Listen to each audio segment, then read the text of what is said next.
Imagine you've just started a movement. Thousands of people across the Mediterranean are joining, but they've never met each other. They disagree about your core message, and you have no headquarters, no handbook, and no one in charge except you. That was Paul's problem around 55 CE. His solution, or rather his lack of one, shaped Christianity for the next 2,000 years. The evidence starts with a single letter to a single church. 1 Corinthians, Paul writes to the church in Corinth, a community tearing itself apart. Members split into factions. I follow Paul, I follow Apollos.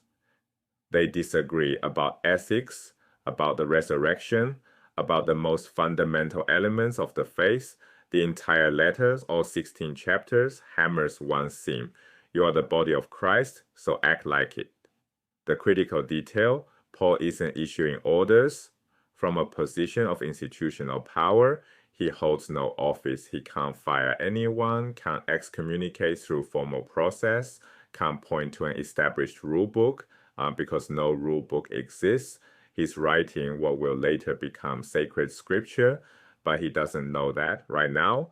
It's a letter, one man's attempt to hold a community together through the sheer force of his words. Paul had no institution behind him. All he had was himself, his reputation, his conviction, his rhetoric. That kind of authority has a name. The sociologist Max Weber called it charismatic authority, power rooted in personal qualities, not formal office. The leader's legitimacy comes from who they are. Force of character, persuasion, claims spiritual gifts. Follow me because of who I am, not follow this office regardless of who holds it. Every early house church leader operated this way, advancing their vision on the strength of personality alone. The structural problem is obvious. When the charismatic leader dies, the authority dies with them. When two charismatic leaders disagree, there's no tiebreaker, no call, no council, no vote, just competing voices. Charismatic authority works until it doesn't. Communities had to choose a structure. The structures they chose still shape Christianity today, and they map onto three basic models of governance. First, hierarchical. Officers at the top enforce unity downward. The Roman Catholic Church is the clearest example. Bishops, cardinals, pope. Authority flows from the apex down. Second, constitutional. Elected representatives debate and vote. The Presbyterian model works this way. Local congregations send delegates to presbyteries, which send delegates to a general convention. This developed in parallel with American constitutionalism. The resemblance is not a coincidence. Third, autonomous congregational. No central structure at all. Each church governs itself. Unity depends on social networks and one powerful thread, disfellowship being cut off from the community entirely. None of these governance models existed neatly in the first century. The institutions that eventually held Christianity together emerged gradually over centuries. Think of them as four technologies of unity, a modern term but useful. Institutional tools that replaced charismatic authority as the original leaders died off. The first, bishops, not just pastors or elders, jurisdictional officers with administrative authority over entire geographic regions. They became the enforcers of orthodoxy, deciding which teachings counted as legitimate and which didn't. The second, creeds. Fixed, memorizable statements of belief that drew a hard boundary. Affirm this, you're in. Reject it, you're out. The later Nicene Creed distilled complex theology into a public loyalty test.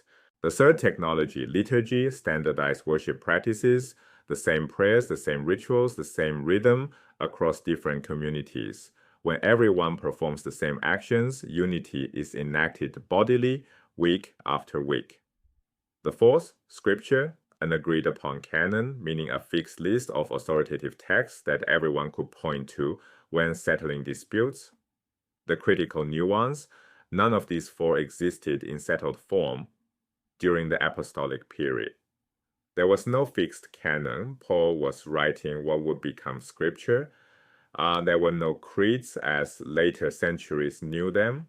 Bishops as jurisdictional officers hadn't crystallized. Liturgical forms were local and varied. The gradual emergence is the story of early Christian institutionalization. Now return to that third governance model, autonomous congregations with no central authority. You'd expect chaos and wild diversity. The opposite often happens. Ministers in these traditions attend the same conferences, read the same journals, train at the same schools. The threat of disfellowship, being cut off socially and professionally, is potent precisely because it's informal and total. This is cohesion through socialization, not institutional mandate. It can be as powerful as any hierarchy. Step back and look at the whole arc. And this isn't just ancient history. Every organization, the religious, political, corporate, faces the same challenge, holding a group together once it grows beyond personal relationships. The three governance models, hierarchy, constitution, autonomous network, aren't just church structures. They're the three basic answers to political organization itself. Monarchy, republic, anarchy with social norms. Every political system in history fits one of these patterns, and written to Paul. He was improvising, writing letters he had no idea would become sacred scripture, trying to hold together communities he couldn't visit, using nothing but the force of his own personality and ideas. The institutions came later, invented by people who realized that charisma dies with the charismatic leader. Paul's problem wasn't unique to Christianity. It's the problem of every movement that outlives its founder. The question isn't whether you need structure, it's which kind of structure you'll build.